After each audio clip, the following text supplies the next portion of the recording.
Liliecrona's Home by Selma Lagerlöf, Section 1, Chapter 1, The Storm Wind.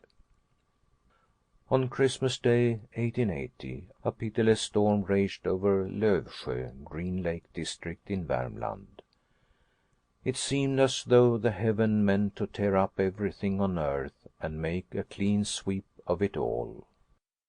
Now, do not say that no doubt there have been storms as bad both before and since, and above all, do not let any of the Lövsjö dwellers hear you, for they have known from their earliest childhood that the like of this storm could never even be imagined.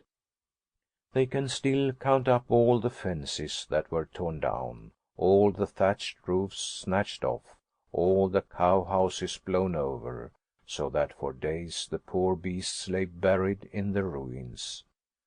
And they can point to all the places where fire broke out and was fanned by the wind until the whole village was in ashes. And they have been on all the heights and mountain tops where tree after tree fell until they stood naked and bare as they are today. We know indeed the common proverb that it is an ill wind that blows nobody good, but no one could believe that it was true of this Christmas storm, for, indeed, it was plainly to be seen that it only brought with it one misfortune after another. And I fancy that the one least ready of all to believe that anything good could come from the storm was the little maid from Koltorp. She was not to be trifled with, this little lass, as she stood that Christmas morning on the edge of the forest and saw how the air in the valley beneath her was thick and dark with snow and dust and all that the wind was driving before it. Never in all her life, and she was 13 past, had she met with such a disappointment.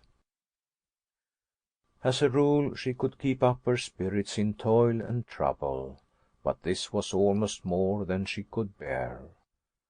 A very little more and the tears would start from the large bright eyes and trickle down over the pale, thin little face. Little Maid had gone a little beyond the edge of the forest to see what the storm was like, and the wind tore at the handkerchief over her head, buffeted her short white sheepskin jacket, and whipped her homespun skirt so sharply round her legs that it nearly knocked her over. She was not alone. Her mother and little lad were there as well. Both were dressed like Little Maid, in short white sheepskin jackets and skirts of stiff black homespun.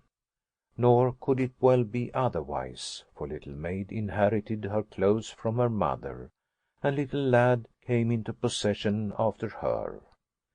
But there was this difference between them and Little Maid, that, although their clothes were just as warm as hers, they had not gone outside the forest, but still stood in its shelter.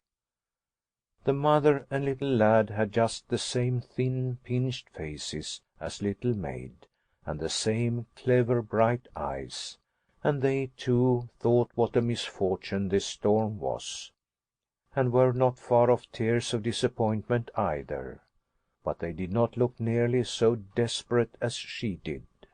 For you must know she was standing just on the high ground above Beckgården in the Bro parish, and could follow the long twists and curves of the road leading down to Bro church.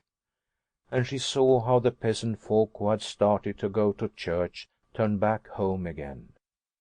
This was all she needed to understand, that it would be quite impossible for her mother and the little lad to walk 12 miles down to Nygård in the Svartsjö parish, where they had meant to eat their Christmas dinner. She really couldn't help clenching her fist inside her glove when she realized it.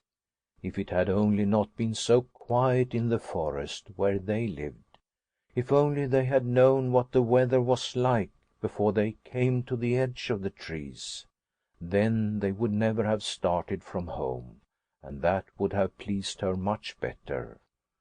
For you see, there was nothing she felt so contemptible as to turn back and not be able to go Sample complete. Ready to continue?